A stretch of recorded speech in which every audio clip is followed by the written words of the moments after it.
Hey guys, welcome back with Life with Hamptons. We are, as you see in the last video, we've got the cabinets in, and now we've got our siding, our wainscot up.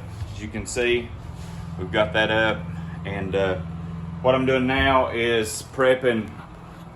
We're prepping all the walls, getting ready to paint, and I know I should have painted before we got the cabinets in and all that stuff, but it just wouldn't work out like that. I needed to see the layout, and I bought the cabinets and I didn't want them out in the weather.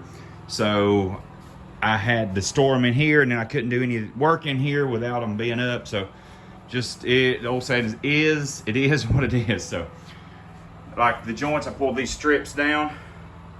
You can see where the strips were, and then, you know, this little strip, the screw holes, or the screws rather. And this is kind of what we did. Over here we had a huge gap. We had a full 3/8 gap here, but we got that filled in. We're going to do the screw heads and got that done. And the other piece, I pulled the trim down over the doors with those little pieces here, cut those to match. We'll stain this gray to match this trim. We're going to stain all of this gray as well, this whole panel. But yeah, you kind of see, turned out, I believe it'll be pretty good. A lot better than if I just left it, that's for sure.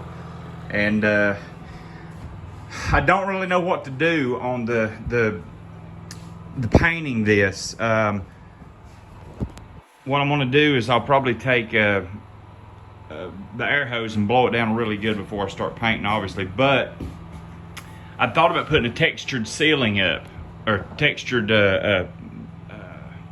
wall. I guess using the joint compound and thinning that down and rolling it on and getting a thicker base, and then using a textured roller.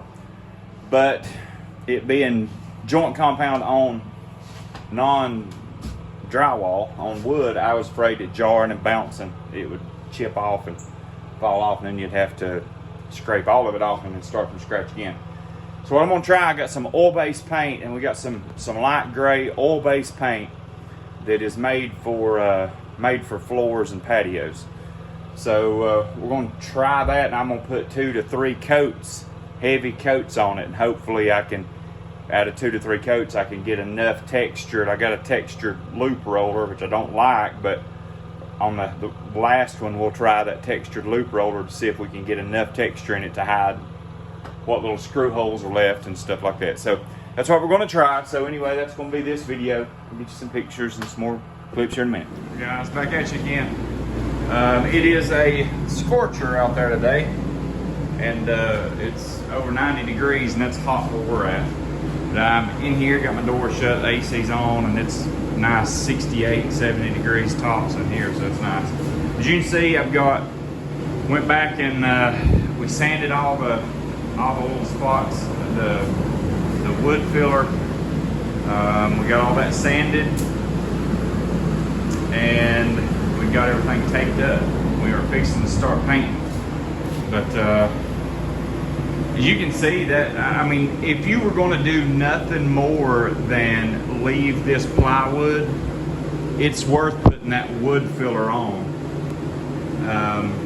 because it hides those screws so well. I mean, it just looks, as you can see, you can see where the screws were at only because I sanded it. Now, if you were to put that on there and scrape it off while it's still wet, just leave it flush, you couldn't really even tell where those were at, because they dry a darker color than if you sand it. When you sand it, it turns them like a white. But yeah, you couldn't even tell it. So that would be I actually thought about doing that. It was so close to the actual color of the wood, you honestly couldn't see any screw holes, and it just looked like, you know, just finished grade plywood up there. Even the seams matched really, really well. And I know you can see this one screw here, but anyway, we got the cabinets taped off, and I'm just going to be super, super careful up there, and got all the top of them taped off and up and around. But anyway, got my trim. We're obviously going to stop painting, and so we're going to get after it and see what it looks like. Yeah, I figured I'd give you a little point of view here, what we're doing, this is my third coat and the texture coat.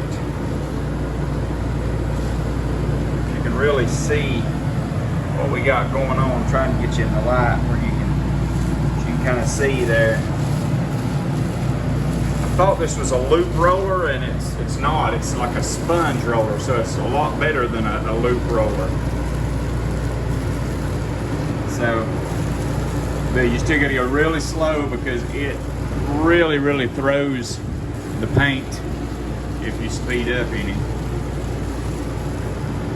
But see what it does? It kind of almost gives it like a mini knockdown look on drywall, but absolutely takes that slick finish away to where it shows up any imperfection. You see the difference between that and that. I mean, you're going from texture to flat seed. You can see those. You can see that like right there. See what this does? It just gives you dimension where it breaks up. Of course, you have to go over it multiple times, but it just gives it dimension where it breaks up all the imperfections. So it actually looks really good. You can see you already got this side done, and it looks slick. I mean, I'm very impressed. It's this one big piece of bark where it's actually a layer split or something in the plywood, but for what it is, I'm very happy with it. I mean, even the seam over the windows is not terribly bad. It stands out like you know, but it's not as bad in person, if that makes sense. But you can see the seam there. No, you can't. It just does really good. Turning out good. Hey guys, back at you, live with the Hamptons. Got some bad news. I guess bad news for us. We got everything painted, as you can see. I think it turned out really good. Light gray, turned out good. Finished up with it and all that good stuff. This is the issue that we're having with the oil-based paint. Not the oil-based paint. Oil-based paint's great. I love it. Long-lasting. The oil-based enamel dries super hard. Good stuff. The color that we picked out, okay? It's light gray, ties in, and we've got some dark gray trim and all that stuff. Think it would be good to go and all that. However, the problem we're having is this light gray, when mixed with an orange floor, which we're going to do the floor over. It's going to be a gray garage floor. It turns the tint of the gray from gray to blue. So we have cherry cabinets. No color specialist or cabinet specialist or paint specialist knew anything about this visual effect that you can get from gray when added to either orange paints or blue paints, blue trims, orange floors. But what I did find out was when you mix gray paint, gray walls, and you have orange tinted hardwood floors or cherry cabinets, anything red or orange based, it has a tendency to make the gray look blue. And as you can see here, let's go up on this. This is gray. Okay, this is gray. You can see in our buckets, it's all gray. What's dried in the pan, it's all gray. This wall appears to be gray.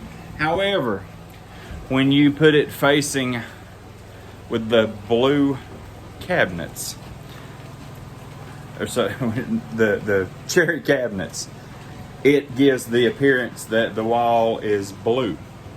See that overhead? Look at that. It appears that it's blue. So it looks like we have baby blue walls instead of gray. And once you get in here and it gets all closed up, that's all you can see. It's all you. Every time you open the doors, you can see you've got baby blue walls, and we're not happy about that.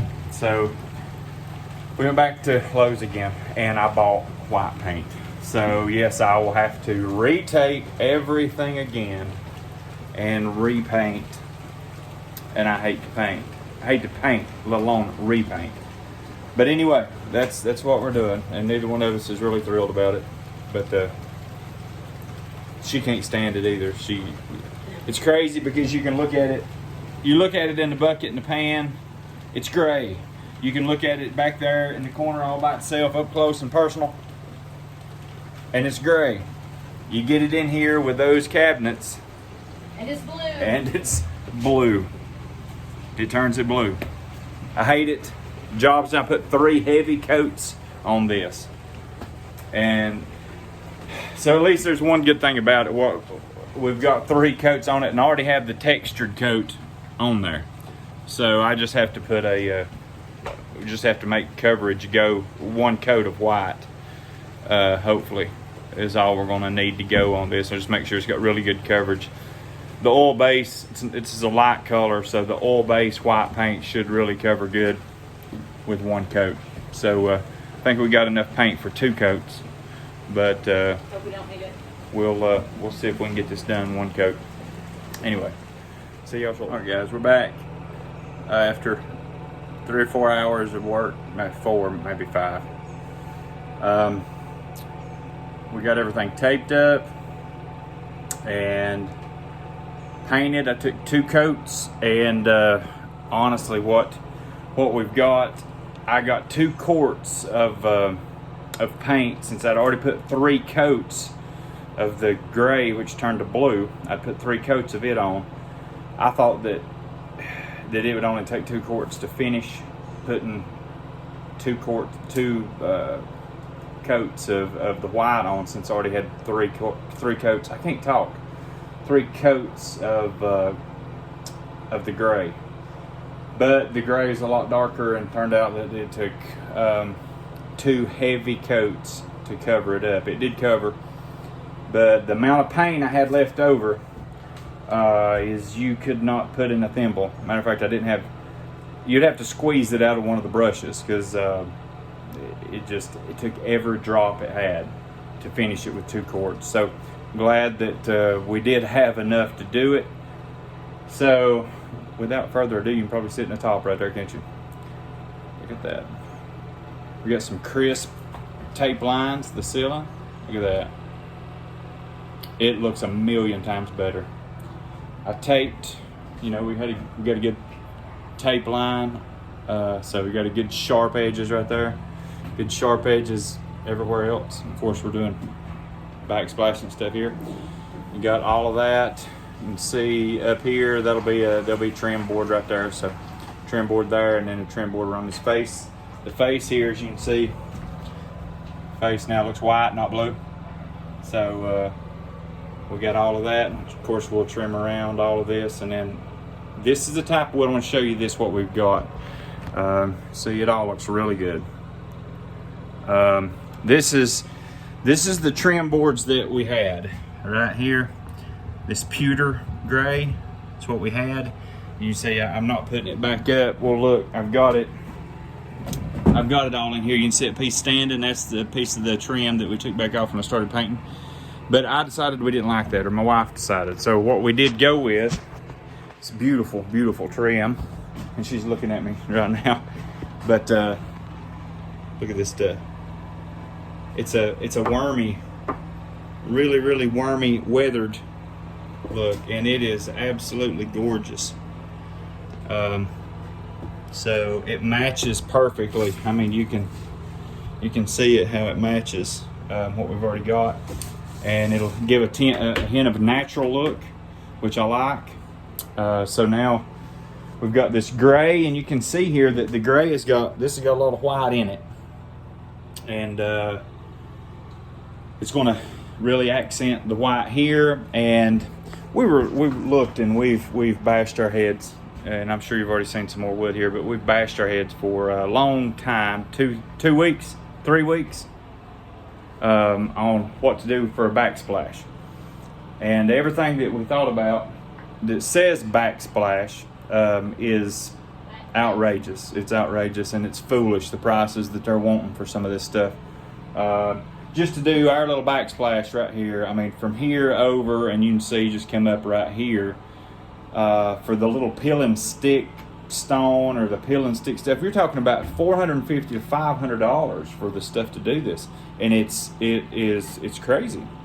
So what we decided is help tie everything together is some more of this shiplap.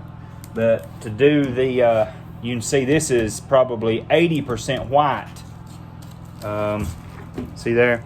That's probably 80% white with just a little bit of the weathered gray, where this is 80 to 90% weathered gray with a little bit of white.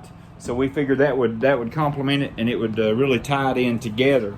That's what we're hoping. So here you can see we got 90% gray, 10% white, and for backsplash you're gonna have 90% white, 10% gray, and I think it'll complement everything really good along. And we're gonna leave this natural. Look at that. Look at that piece right there. That is it's gorgeous stuff. Look at that. I mean, that's a gorgeous piece of wood. So it looks really, really good. So really excited about that. I'm excited to be done with the paint. That's what I'm really excited. But looks good. Looks really good. Well pleased with it. Good. We did good sharp tape lines. Tape the ceiling up, and it give us a really good sharp edge all the way. So of course I'm gonna do that natural trim. I'm gonna do it here. We're gonna come up and around the door with a natural trim. I'm gonna do that natural trim here, face here.